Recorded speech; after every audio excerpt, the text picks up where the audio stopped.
Kisah Sang Pembantu, episode 48.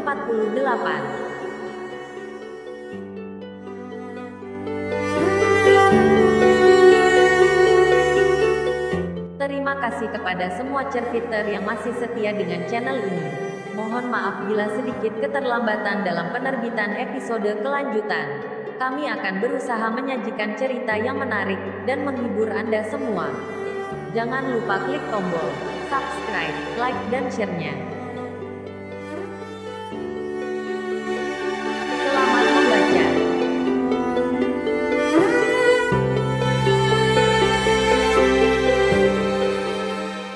Episode sebelumnya, malam itu perasaan bahagia terpancar dari Rati. Rati mendengar bahwa Selvin ingin melamarnya. Hal itu pun disampaikan kepada ibunya.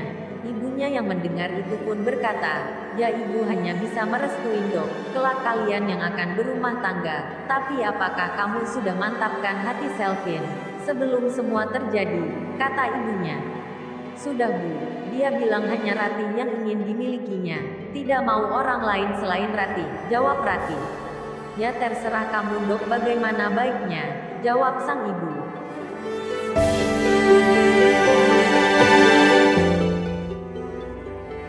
Rencana Selvin untuk segera melamar Rati pun memang sudah didengar sang ibu. Sang ibu pun menyerahkan semuanya kepada Rati. Sang ibu dan sang ayah ingin yang terbaik buat Rati. Mereka hanya ingin Rati hidup bahagia. Itu pun yang diinginkan oleh Rianti dan Broto. Mereka ingin Rati menjadi menantunya. Mereka tidak mempermasalahkan harta benda. Mereka melihat Rati bisa mengurus Selvin. Karena mereka yakin setelah mereka menikah mereka bisa hidup dengan rukun dan bahagia, melihat dari sikap Rati yang selalu perhatian kepada mereka.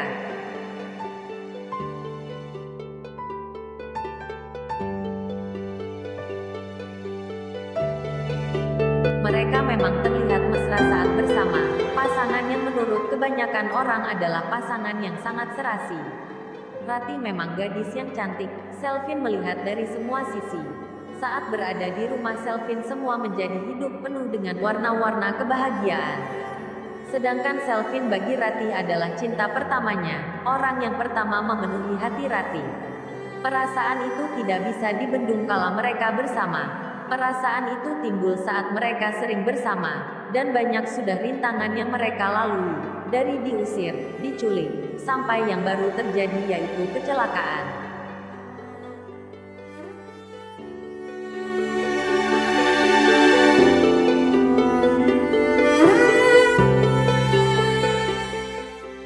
Pagi menjelang siang mereka berkumpul di pendopo. Mereka asik membicarakan semuanya.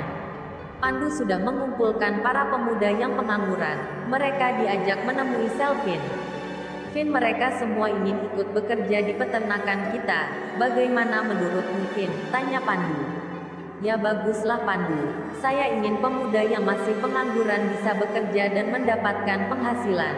Jadi mereka bisa membantu perekonomian keluarga," jawab Selvin. "Tapi cari lagi karena kita akan membutuhkan lebih banyak tenaga kerja," imbu Selvin.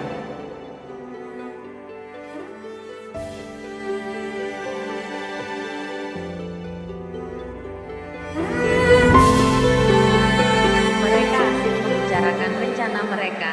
Mereka ingin secepatnya menyelesaikan semuanya.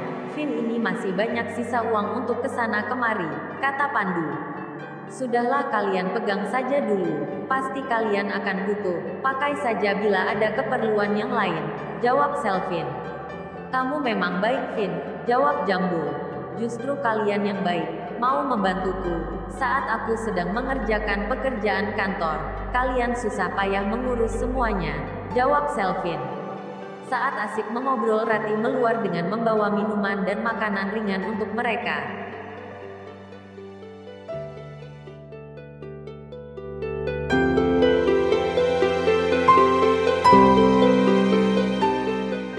"Waduh, non cantik sudah mandi ya?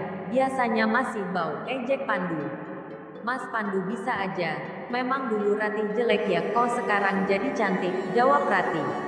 "Rati, kapan kalian kikuk-kikuk sama Selvin?" tanya Gepeng. "Kikuk apaan tuh Mas?" jawab Rati. "Menikah lo. Jangan lama-lama," sahut Jambul. Ya semua tanya saja sama Mas Selvin. Kapannya? Jawab Rati sambil berlalu dengan tersenyum. Saat mereka asik bercanda datanglah Pak Yono dan kakaknya. Mereka ingin memberitahu bahwa mereka sudah menemukan tempat yang cocok.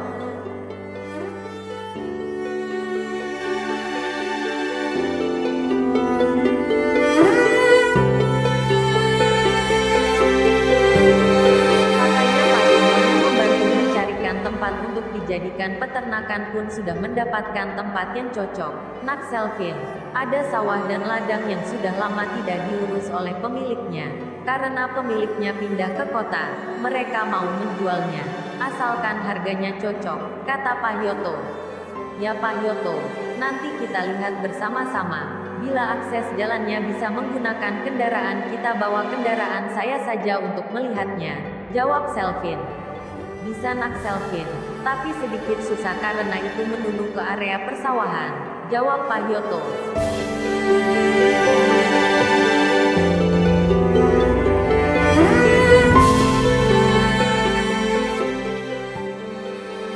Pandu dan kawan-kawan, sekarang kita berbagi tugas, kalian mencari dan menemui orang-orang yang hendak menjual, menyewakan tanah untuk ditanami rumput. Saya dan Pak Yono beserta yang lain akan melihat area yang akan dijadikan peternakan. Jangan gegabah dalam mengambil sikap, masalah harga samakan dengan harga umumnya, kata Selvin. Baik Vin, kami sudah mendapatkan orang-orang yang hendak menjual sawah maupun ladangnya. Hari ini kami akan menemui mereka, jawab Pandu.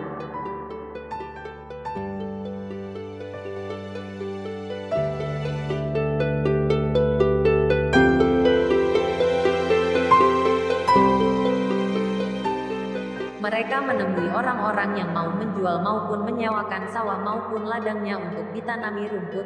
Rumput tersebut akan dijadikan makanan untuk hewan ternak. Selvin tidak ingin masyarakat menjual semuanya. Bila mereka ingin menyewakan juga bisa, pesan Selvin kepada mereka. Karena Selvin ingin masyarakat mempunyai pekerjaan juga bisa mengurus sawah maupun ladangnya. Bahkan Selvin memperbolehkan masyarakat untuk menanam rumput dan menjual ke peternakan, supaya masyarakat mendapatkan hasil.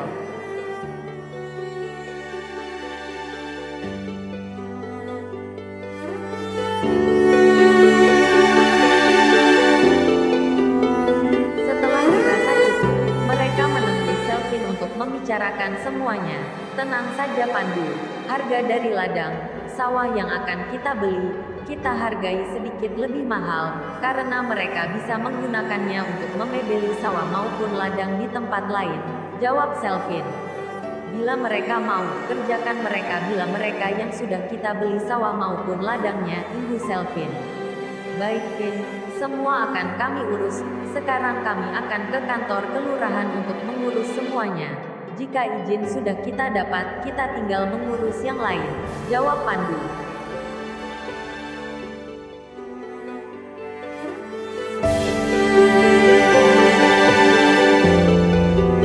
Mereka ke kantor kelurahan untuk mengurus semuanya, karena mereka harus mendapatkan izin dari kantor kelurahan.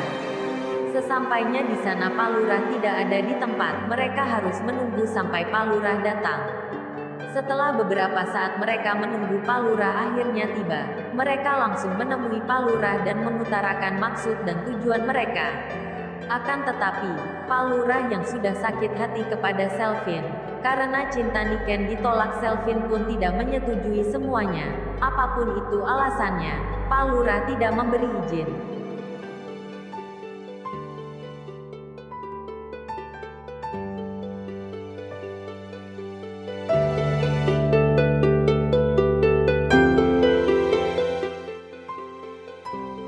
Pak Lurah masih mengungkit masalah Selvin menolak Niken. Semua dibicarakan oleh Pak Lurah. Bagaimana sih Pak Lurah? Seharusnya Pak Lurah senang ada orang yang membuka lapangan pekerjaan di desa kita. Mereka yang pengangguran kan bisa bekerja di sana. Dan untuk pekerja akan diutamakan dari kampung kita Pak Lurah, kata Pandu. Benar Pak Lurah. Peternakan yang akan dibangun lumayan besar, bisa memperkerjakan 100-200 orang Pak. Bagus untuk para pengangguran di kampung kita, maupun orang yang mau bekerja di peternakan, sahut Jambu.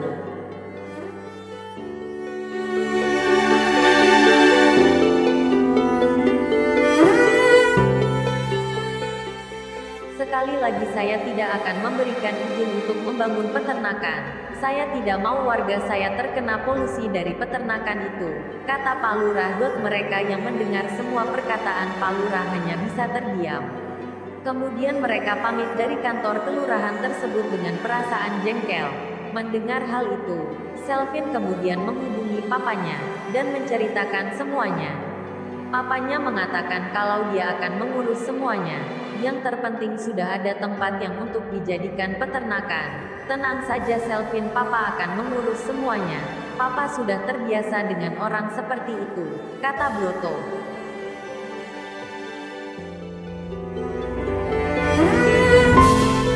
Sampai jumpa lagi.